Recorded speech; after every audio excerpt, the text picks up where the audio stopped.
토익 독해의 예술 아트토익 박지한 강사입니다. 반갑습니다. 자, 여러분 토익 독해 어떻게 성적을 많이 올리고 싶으신 마음들은 전부 다 있으실 겁니다. 근데 어떤 방법으로 어떻게 공부해야지 짧은 시간 안에 효율적으로 좋은 점수를 받느냐, 누구나 그걸 궁금해하죠. 자, 그래서 여러분을 위해서 준비했습니다. 학습 비법입니다.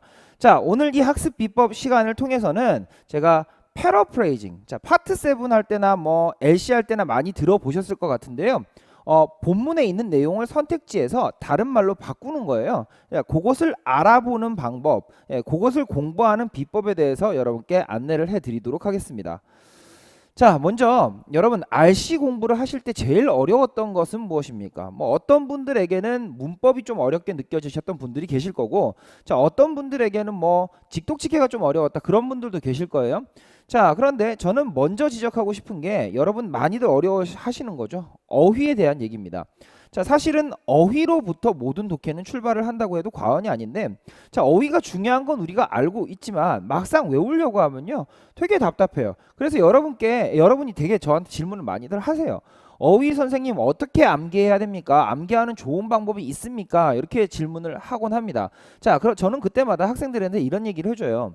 자, 정말 여러분이 어휘를 외우시고 싶다면요 의지가 더 중요한 거지 그 방법은 엄청 중요한 것까진 아니에요. 방법이 중요한 것 같은데 좋은 방법으로 외워야 되지 않습니까? 사실은요 어떤 방법으로 외우건 여러분이 의지가 있으시면 어휘는 외울 수 있고 잘할 수 있을지도 몰라요. 자, 그런데 의지가 박약을 하니까 어휘가 외우기 싫은 거고 그 어떤 방법을 써도 머릿속에 남지 않게 되는 거죠. 자, 이 얘기는 사실 무슨 얘기랑 비슷하냐면요 우리가 다이어트 할 때 얘기랑 좀 비슷해요. 자, 여러분 다이어트가 방법보다 사실은 의지가 중요하다는 건 누구나 아실 겁니다. 뭐 황제 다이어트, 이런 다이어트, 저런 다이어트, 심지어는 뭐 그런 것도 있죠. 지방흡입 같은 거.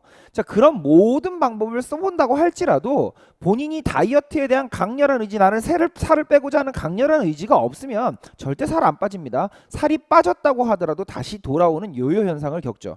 자, 어휘도 그와 마찬가지라고 저는 생각을 합니다. 다만 자, 우리가 다이어트를 할 때도요 방법이 전혀 안 중요한 건 아니거든요. 방법을 쓸 때 빨리 빼는 쪽에 포커스를 맞추지 말고 어떤 쪽으로 가야 된다? 그쵸? 빠진 몸무게를 계속 유지할 수 있도록 하는 그런 뭔가 몸에 좋은 건강한 다이어트를 추구를 하셔야 되듯이, 자 여러분이 어휘를 외우실 때도요 방법이 중요하지 않다라고 얘기를 했지만 전혀 안 중요한 건 아니에요. 방법 부분에 있어서는 사실은 뭔가 빨리빨리 외우는 방법에 치중하기보다는 외운 단어를 제대로 사용할 수 있도록, 자 여러분이 그렇게 공부를 하는 것이 중요하다는 얘기죠. 어휘를 아무리 많이 외우면 뭐예요? 실제로 어휘 문제를 풀면 많이 틀리는걸요. 자, 그런 분들이 이 강의를 좀 보시면 좀 아이디어를 얻으실 수 있을 것 같아요. 자, 여러분 어휘 얼마나 알고 계십니까? 자, 어휘 얼마나 또 제대로 알고 계십니까? 자, 그런 질문에 대해서 여러분이 답을 제대로 할 수 있는지 제가 한번 예를 들어서 보여드리도록 하겠습니다. 자, 여기 이렇게 본문이 있어요. 자, 본문에서 우리 동의어 찾기 문제 아시죠? 자, 지금 assess의 노란 줄 이렇게 되어 있죠. 자, assess랑 바뀔 수 있는 표현을 지금 한번 찾아보세요. 자, 화면을 보시는 분들은 잠깐만 멈추셔도 상관이 없어요. 제대로 읽으시고 이 assess랑 바꿀 수 있는 표현 A, B, C, D 가운데 한번 찾아보세요. 이게 동의어 문제죠. 자, 혹시 assess랑 같은 표현으로 자 묻지도 않고 따지지도 않고 A번 고르신 분들이 계십니까? 자, 뭐 아예 assess의 의미조차 모르고 이거 보고 계시는 분들도 계실 텐데, assess는 꼭 알아야 되는 영어 단어 중에 하나죠. assess가 보통은 시험에 무슨 뜻으로 나와요? 평가하다, evaluate로 나옵니다. 자, 그래서 평소에 여러분이 공부하실 때, 특히 동의어 공부하실 때도 기출 동의어 단어 해가지고 자 assess, evaluate 이렇게 암기하는 방식으로 보신 분들은 신기하게도요 여기 evaluate 넣으면 대충 그렇게 되는 것 같아? 보니까 페널티 피를 갖다가 벌금 같은 걸 갖다가 대충 평가를 해가지고 너한테 매긴다 뭐 그런 식으로 마음대로 해석을 하신다라는 거죠. 자, 그런데 여기서는 안타깝게도 evaluate가 의미가 될 수가 없었습니다. 여기 assess랑 바뀔 수 있는 것으로요. 자, 전체적인 내용을 한번 봅시다. 자, 만약에 돈을 갖다가 어떻게 하는 경우 due date가 뭐죠? 마감 납기일이 되는 거죠. 납기일까지 내는 거를 못하게 된 경우에는 자, 우리 보통은 납기일까지 돈 못 내면 벌금 같은 거 물잖아요. 자, 그걸 갖다가 여기선 페널티 피라고 얘기한 거예요. 자, 보통 토익 파트 7에서는 레이트 피라고도 많이 얘기하죠. 늦게 낸 돈. 그죠? 자, 그렇게 해서 늦게 낸 돈 때문에 물리는 벌금. 자, 그래서 생각을 해보면 이때 어세스는 무슨 뜻이 되겠습니까? 그렇게 한 사람들에게 이 벌금을 부과하겠다라는 뜻이 되겠죠. 자, 따라서 정답은 뭐가 되겠다? charge가 되는 거예요. 자, 여기서 또 엄하게 approve 같은 거 고르지 마세요. approve는 승인한다인데요. 누군가가 결제를 올려야 해달라고 해야 거기에 대해서 승인을 하는 거잖아요. 근데 지금은 그런 상황이 아니라는 거예요. 그래서 승인한다로 approve 고르시면 안 되겠고요. 그리고 increase를 고르셔도 안 돼요.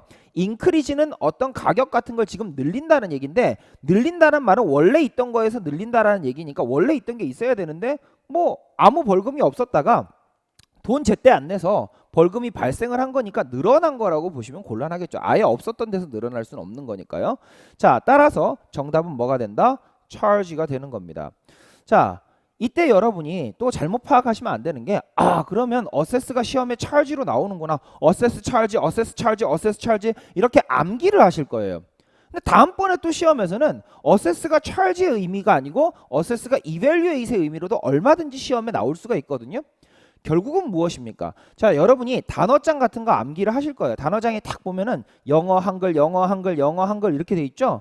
그러면 여러분이 어세스를 자꾸 뭐라고 외우시느냐면 그냥 평가하다 또는 심지어 charge, 뭔가 부과하다 이런 뜻으로만 암기를 하고 끝내시면 어떤 상황에서 결국 어떤 의미로 쓰이는지를 모르고 있기 때문에 시험장에서는 전혀 적응이 안 된다는 거예요. 그래서 동의어 찾기 문제가 저는 너무 어렵습니다 라고 여러분이 많이 토로들을 합니다. 자, 앞으로 방법을 어떻게 바꾸셔야 되죠? 이것만 딱 봐도 그래요. 여러분이 단어의 뜻을 아는 거 중요한데 단어의 뜻을 안 다음엔 반드시 예문을 통해서 얘가 어떤 상황 속에서 어떤 의미로 쓰일 수 있는지를 갖다가 알고 계셔야 된다는 거죠.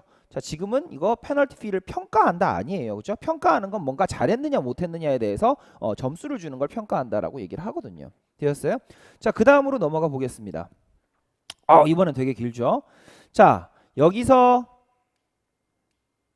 manage란 단어가 있어요. 자, 이 manage란 단어랑 바꿀 수 있는 선택지를 한번 찾아보는 겁니다. 자, 한번 화면 멈추시고요. 보시죠. 찾으셨나요? 자, 이것도 시험에 유사한 문제가 출제가 되었었어요. 그때 되게 많이들 틀리셨는데, 자, 틀린 이유가 뭐냐면 아무 생각 없이 지금 제가 수업 때 교훈으로 지금 전달을 해드리고 있죠. 여러분, manage가 있는데 manage에 R 붙으면 뭐가 되죠? manager가 되죠. 자, 매니저랑 동의어로 시험에 잘 나오는 게 뭐예요? 슈퍼바이저죠. 그러니까 manage도 슈퍼바이저랑 동의어가 맞단 말이에요. 아무 생각 없이 뭘 고른다? B번을 고르시는데 여러분 슈퍼바이즈가 무슨 뜻입니까? 자, 슈퍼바이즈랑 같은 말이 oversee라는 단어가 있죠. oversee. 자, over가 뭐예요? 위란 뜻이고요. see는요, 보는 거예요. 슈퍼도 마찬가지. 슈퍼도 위란 뜻이고요. vise가 vision에서 왔거든요. vision. 보는 거 있죠. 자, 그러면 이것도 위에서 보는 거예요. 자, 위에서 보는 게 왜 감시 감독하다라는 뜻이 되는지 아세요? 위에서 사람들을 이렇게 막 들여다보고 있으면 뭐 하는지 알 수 있잖아. 감시 감독하다는 뜻이 있거든요. 자, 그런데 supervise나 oversee가 내용이 되려면 그 다음에 목적으로 뭐가 나와줘야 되죠? 감시당하는 대상 또는 이 사람들의 집에 이 사람들의 뭔가 통제를 받는 대상들이 뒤에 목적으로 나와줘야 된다라는 얘기예요. 자, 그런데 여러분이 보시다시피 뒤에는 뭐가 와 있죠? dust가 뭐예요? 먼지. 그리고 germs가 뭐예요? 세균. harmful insects는 해로운 해충 같은 걸 얘기를 하는 거죠. 이런 애들을 여러분 통제한다. 말은 그럴듯해요. 그런데 여기서 supervisor라는 건 뭐냐면 감독하는 거예요. 마치 여러분의 감독관, 여러분의 상사가 여러분 감독하는 거하고 똑같은 거야. 그럼 여러분 벌레를 이끌고 벌레의 주인 벌레를 엄청 관리하고 감독하고 그러는 사람이세요? 아닌 게 되겠죠. 자, 따라서 슈퍼바이저를 답으로 고르시면 곤란합니다. 자, 그리고 심지어는 리카버를 답으로 고르시는 분들도 계신데, 자, 여러분 피로회복제라고 아세요? 피로회복제. 피로회복제가 뭐죠? 피로회복제가 피로에서 회복되는 거죠, 그죠? 근데 잘못 이해하면은 피로회복제를 마시고 사라졌던 피로가 다시 회복될 수도 있는 거. 물론 말장난 친 거예요. 자, 여러분 그런 의미로 리카버를 이해하시면 안 됩니다. 리커버를 한다라는 것은 뭐예요? 뭔가 손상이 있은 거로부터 뭐 회복한다라는 얘기죠. 그런데 리커버도 마찬가지야. 지금 더스트나 점스나 함풀 인섹트로부터 뭔가 회복하기 위해서 이걸로 골라주시면 곤란하다는 거예요. 왜 그러냐면 이 리커버의 목적으로 와야 되는 것은 뭐예요? 그렇죠. 피해를 입은 대상이 와야 된다는 거지. 예를 들어서 뭐 여기 뭐 해충이래. 뭔가 수해 같은 걸로 피해를 입은 건물이 있다고 쳐요. 그러면 그 건물을 갖다가 다시 뭔가 원래 상태로 복구를 하고 회복시키는 거는 뭐라 그럽니까? Recover the building이라고 얘기를 해야 되는 거죠. 그런데 지금 더스트나 점스나 함풀 인섹트가 피해를 입은 게 아니란 말이에요. 이런 애들이 목적으로 오게 되었다고 얘를 골라주시면 곤란한 거죠. 자, 따라서 A번도 답이 아닙니다. 자, 그리고 심지어는 C번을 고르신 분들도 계세요. 자, C번을 고르시면 안 되는 이유가 뭐예요? 자, 좀 더 여러분이 잘 보시기 위해서 이것만 딱 모아봤어요. C번 carry out을 고르시면 안 되는 이유가 뭐예요? carry out 무슨 뜻이죠? 알고 계셔야 되죠. carry out은 뭔가를 옮겨서 나간다는 뜻이 아니야. 이 뭐 더스트나 점스나 아니면 함풀 인섹트를 가지고 나간다는 뜻이 아니에요. carry out은 무슨 의미가 있다? perform의 의미가 있어. perform. 뭔가를 수행하다. 그죠?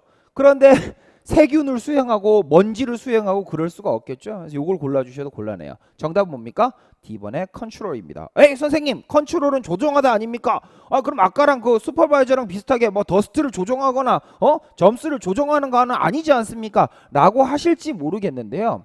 자 여러분, 컨트롤이요 단지 조종하다라는 뜻만 있는 게 아니에요.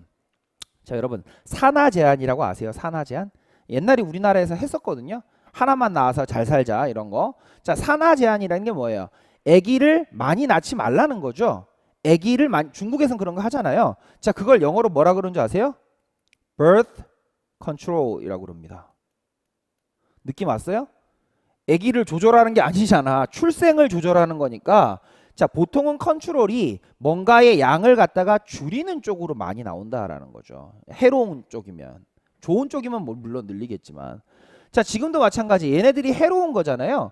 그래서 매니지를 한다는 것은 얘네들을 없애겠다는 얘기예요. 자, 무슨 약품 같은 거 가지고 없애도록 도와준다는 얘기 아닙니까? 카펫이나 소파나 이런 데 있는. 자, 따라서 정답은 뭐가 되겠습니까? 컨트롤이 된다. 자, 다시금 확인하셨나요? 여러분이 그냥 매니지를 관리하다로만 암기를 하시거나 아니면 감독하다로만 암기를 하고 계시면 그것은 이 문제를 푸는 데는 그닥 도움이 되지 않습니다. 더 핵심은 무엇이에요?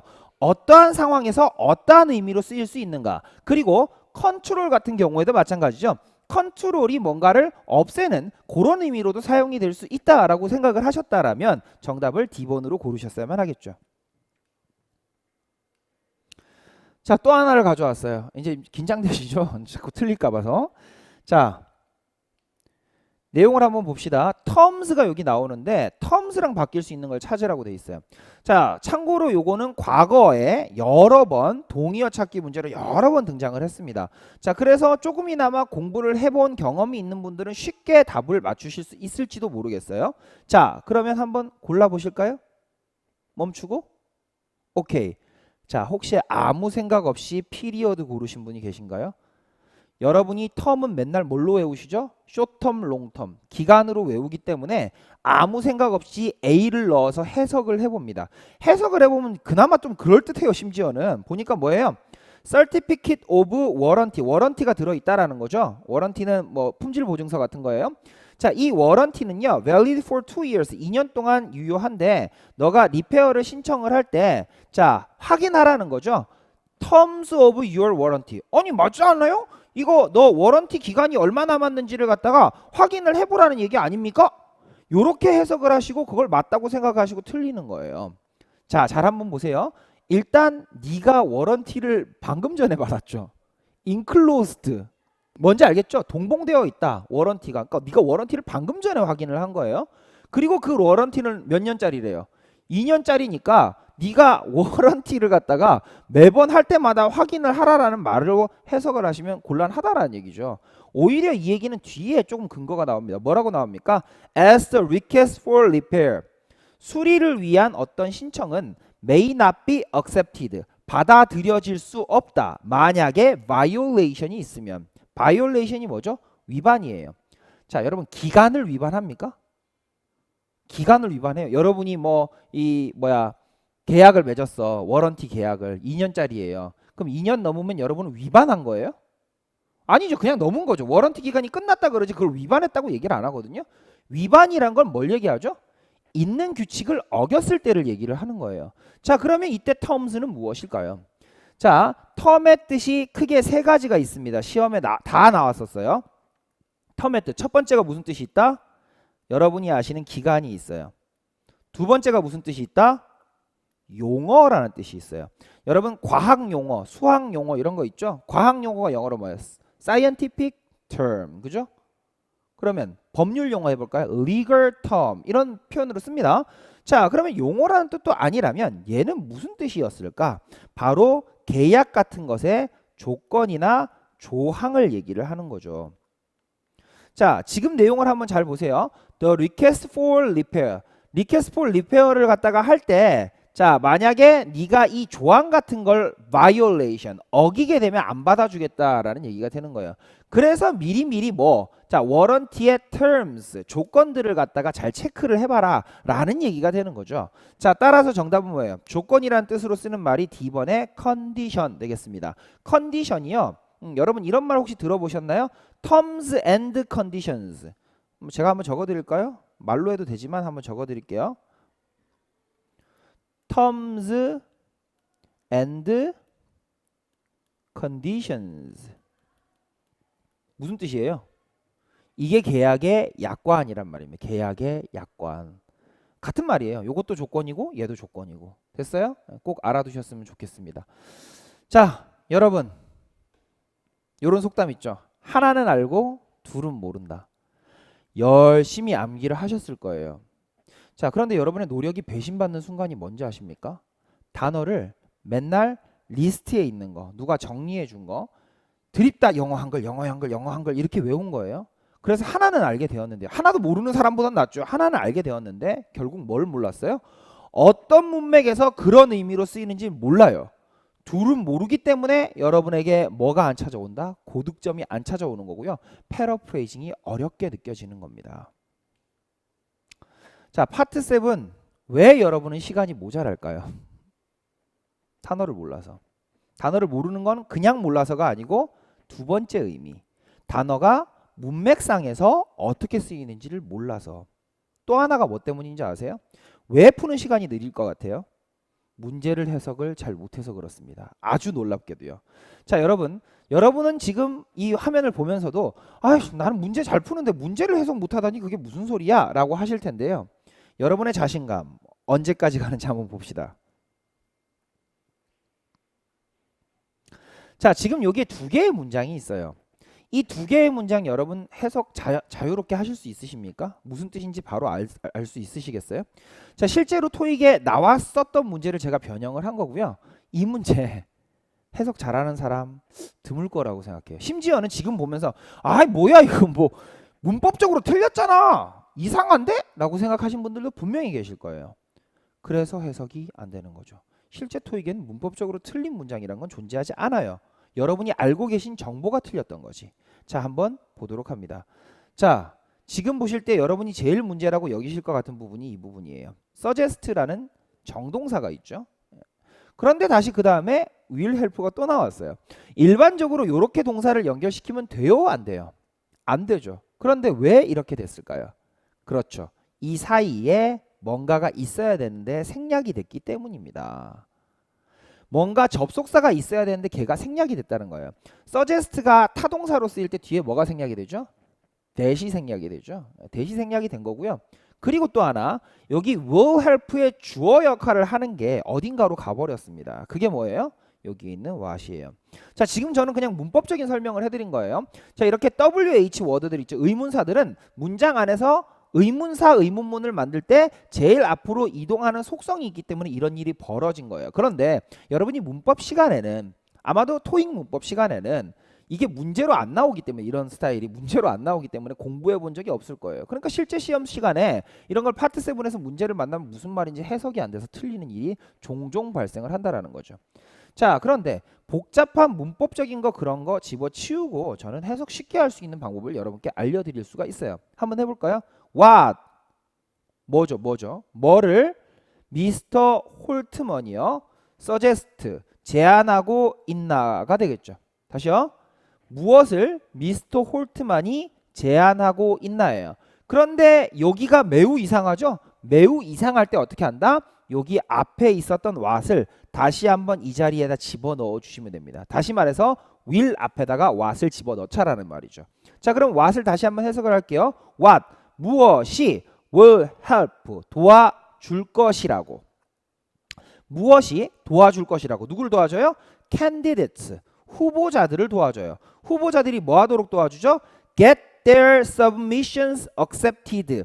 get 다음에 목적어 나오고 pp 나오면 목적어가 pp 될 수 있도록이라고 해석을 하거든요. 자, 그러면 그들의 submission 제출물이 accepted 받아들여질 수 있도록.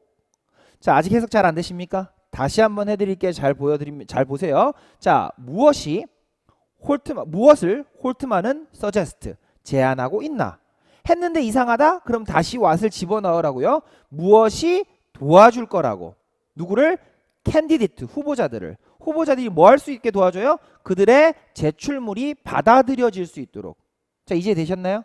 다시 후보자들이 자기가 낸 제출물을 받아들여질 수 있도록 그렇게 도와준다라고 홀트만이 서제스트한 것은 무엇인가 라고 해석을 하면 한국말로 자연스럽죠. 자, 그런데 여러분이 자꾸 한국말로 자연스러운 문장으로 재조립을 하니까 영어로 영어가 직독직해가 안 되는 거예요. 자, 여러분 직독직해라는 게 무엇인지 아십니까? 영어를 한국말 어순으로 조립하지 않고 영어를 영어 어순으로 그대로 보는 거죠. 이런 연습이 되어야만 한다. 굳이 제가 의문문을 지금 지금 문제를 드렸지만 본문도 여러분이 긴 문장 해석 안 되는 분들이 상당히 많을 거예요. 그런 부분들이 고쳐지지 않으면 패러프레이징 안녕. 패러프레이징 하고 싶으십니까? 잘하고 싶으시죠? 그러면 직독직해 연습을 잘 하셔야 되죠. 그 다음 문장입니다. 그 다음 문장 같이 한번 보세요. 얘도 되게 길죠? 어떻게 해석할 것 같아요? What 무엇을 이 information 안내문이 recommend 권고하고 있는가 이렇게 되는 거죠. 자, 여기서 잠깐만요. 질문합니다. 지금 무언가를 하지 말라는 얘기예요? 무언가를 하라는 얘기예요? 혹시 이 문장을 무언가를 하지 말라는 말로 해석을 하셨다라면 그거 잘못 해석하신 겁니다. 다시 보세요. 어디까지 끊는다? doing까지. 그리고 뒤에 있는 to 요거 다 무시를 하고 다시 해석해 보세요. 무엇을 이 information은 recommend 권고하고 있나? doing 하기를. 그럼 하란 말이에요? 하지 말란 얘기예요? 뭔가를 하란 얘기가 되는 거죠. 뭘 하기를 권고하고 있나예요? 그런데 뒤에 to avoid는 어떡합니까 선생님? to avoid는요. 뭐뭐 하기 위해서라고 해석해 주셔야 되겠죠. 그러면 피하기 위해서죠. 뭘 피하기 위해서? 손상을 입히는 걸 피하기 위해서죠. 뭘 손상을 입혀요? exterior가 뭐예요? 외부죠. 뭐예요 외부? 빌딩, 건물. 됐어요? 다시요. 무엇을 이 안내문은 recommend 권고하고 있나? 하기를. 뭘 하라고 하느냐? 뭐 하기 위해서? 이 빌딩의 외부에 손상을 입히는 걸 방지하기 위해서 해야 되는 일은 무엇인가? 보세요. 해석 까딱 잘못하다가 이걸 하지 말라는 말로 이해를 하셨죠? 그러면 틀리는 거예요, 문제를. 자, 문제를 정확하게 해석을 하는 게 패러프레이징의 정확한 시작, 출발점이 되는 겁니다. 정확하게 해석하시는 연습 많이 해도 지나침이 없겠어요. 자, 이번엔 또 하나의 지문을 가져와 봤습니다. 지문이 이번에는 꽤 길죠? 자, 멈추시고 자세히 한번 정독을 해보세요. 내용을 하나하나 자세히 한번 보십시오. 참고로 이 글의 수신인은 스타크라는 사람이고요. 발신인은 로마노브. 뭐 어디서 많이 들어본 이름이죠? 자, 시작. 다 읽으셨습니까? 자, 그러면 이제 이 문제를 한번 풀어보세요. 자, 이 문제의 정답이 무엇일 것 같습니까? 답을 뭘로 고르셨나요? 자, 적어도 답을 C나 D로 고르시면 좀 곤란합니다. 자, 내용을 혹시 보셨는지 모르겠는데 어떤 그 사무실에다가 스타크의 사무실로 로마노브가 편지를 썼죠. 편지를 써서는 무슨 얘기를 했습니까? 그래요. 너 필요 없는 사무용품 같은 거 있으면 우리한테 기부하라는 식으로 지금 얘기를 했다는 거죠. 자, 그래서 답을 혹시 C번으로 고르셨으면 거기 릴로케이션, 이사한다는 말은 전혀 없었기 때문에 이런 걸 보고 답으로 고르시면 곤란하겠고요. D번 한번 볼까요?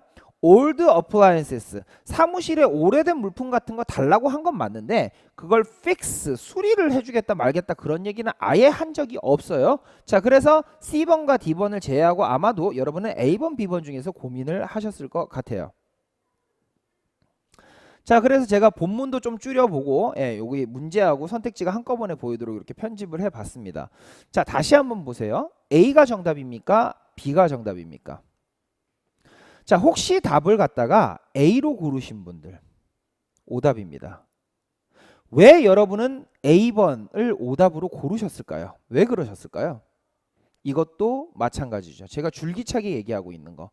단어를 몰라서라기보다는 해석이 어설퍼서 틀리신 거예요. 자, 왜 해석이 어설펐다라고 얘기하느냐면 아까부터 계속 얘기하고 있죠. 문제를 제대로 해석을 해보세요. 문제를 해석을 해보면 로마노브예요. 로마노브는 이 글의 발신인이기 때문에 자기를 뭐라고 지칭하죠? I로 지칭을 하겠죠. 자, 계속 미스터 스타크는 여기서 뭘로 지칭을 해야 돼요? 이 글을 읽을 사람이기 때문에 U로 지칭을 해야 돼요. 그러면 이 문장의 정확한 해석은 내가 이 글에서 나오는 나라는 사람이 U, 다시 말해서 스타크한테 뭘 하라고 시켰느냐라는 말이 되는 거예요. 다시 스타크가 결국 해야 되는 것이 정답이 된다라는 거죠. 자, 본문에 분명히 이런 얘기가 나와 있습니다. I will contact our local representatives. local representative 지역 사원들한테 부탁을 해가지고 니네 오피스로 방문을 해서 아이템 픽업하라고 시킬 거야 라고 얘기를 했어요. 그 말과 A는 일치를 하고 있긴 하지만 자, 다시 이 문제의 핵심은 Stark, 다시 말해서 U가 해야 되는 일을 물어보는 것이지 I가 해야 되는 일을 물어보는 게 아닙니다. 그런데 연락을 누가 하겠다 그랬나요? I가 하겠다라고 분명히 얘기를 하고 있다라는 사실이죠. 자, 그래서 A번을 고르면 틀린다라는 얘기예요. 얼마 전에도 시험에 나왔는데 많은 분들이 틀리셨습니다. 아이, 그래도 뭐 리튼 어프루벌 같은 거 이런 거 제출하라는 얘기 안 했는데요. 자, 보세요. 여러분, 리튼 어프루벌이 뭐죠? 서면 허가서죠. 서면 승인서죠. 그게 뭐예요? 잘 보세요. Please fill out the form. 폼을 갖다가 작성을 하라라는 거죠. 그래서 그거를 우리가 받게 되면이라고 얘기했죠. 보세요. The receipt of the form. 폼의 수령과 함께 이렇게 얘기했죠. 그 말은 작성해서 어떻게 해달라는 거예요? 달라는 얘기가 되는 거죠. 그러면 submit 해야 되죠. 그리고 그 폼이라는 게 뭐예요? 아까 보셨을 겁니다. 그 폼이라는 게 뭐예요? Unwanted office supplies.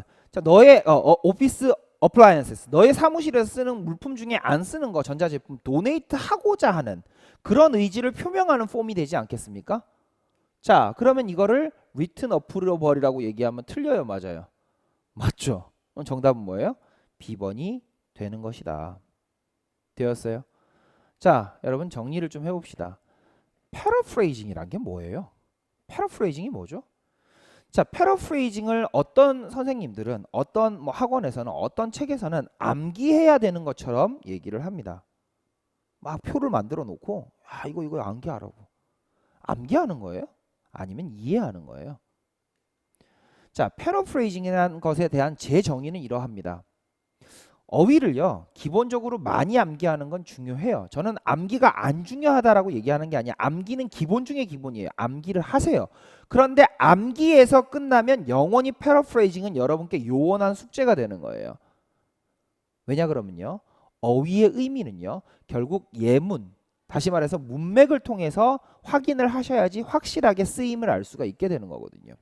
항상 예문 읽기를 게을리하지 마세요. 그렇게 하면 독해력은 반드시 늡니다. 이걸 예문을 읽으면 정말 독해가 빨리빨리 늘어요. 또 하나, 정확한 해석을 할 수 있고 본문과 선택지의 내용이 동일하다는 것을 외우는 게 아니고 이해하잖아요. 그게 패러프레이징이에요. 상식적으로 생각을 해보세요. 본문에 어떠한 말이 있었습니다. 그 어떠한 말이 선택지에 나왔어요. 그 둘을 외울 필요가 있어요? A 말도, 그러니까 본문에 나온 A라고 치고 선택지에 나온 게 B라고 치면 A와 B가 정확하게 해석이 됐다라면 나머지는 전부 뭐죠? 한국말로 이해하는 거예요. 영어의 문제가 아니다라는 거죠. 자, 따라서 여러분이 패러프레이징 연습을 한다라는 건 본문을 이해하는, 정확하게 해석하는 것을 연습하시는 것이 결국 패러프레이징에 대한 이해입니다. 아직도 본문 해석하기가 좀 힘들고 까다로우셔가지고 해석 안 하고 자꾸 넘어가시려고 하십니까? 영원히 파트 7이 해결이 안 될 거예요. 자, 지금이라도 좋습니다. 파트 7 지문 많이 풀려고 하지 마시고 한 지문을 보더라도 정확하게 해석을 해보세요. 내가 잘 정확하게 해석 안 된 지문 있죠? 정확하게 해석하는 게 좀 힘들고 버겁겠지만 정확하게 해석하는 걸 몇 번 하다 보면요, 어느 순간 빠르게 됩니다. 자, 여러분, 속도가 안 빨라서 느린 게 아니에요. 사실은 정확하지 않아서 느린 겁니다. 정확해지면요, 속도는 자연스럽게 빨라진다라고 저는 생각을 해요. 자, 오늘 뭐 제가 특강을 이렇게 진행을 해봤는데 여기 비법을 잘 배우셨는지 모르겠어요. 자, 비법 보시고 뭔가 좀 부족한 게 느껴지시잖아요. 자, 제 강의 때 제가 어김없이 자, 이런 고급스러운 고급진 문제로 여러분을 찾아뵙도록 하겠습니다. 자, 그러면 제 강의 때 만나도록 할게요. 이상 토익 RC의 예술 아트 토익 박재현 강사였습니다. 수고하셨습니다.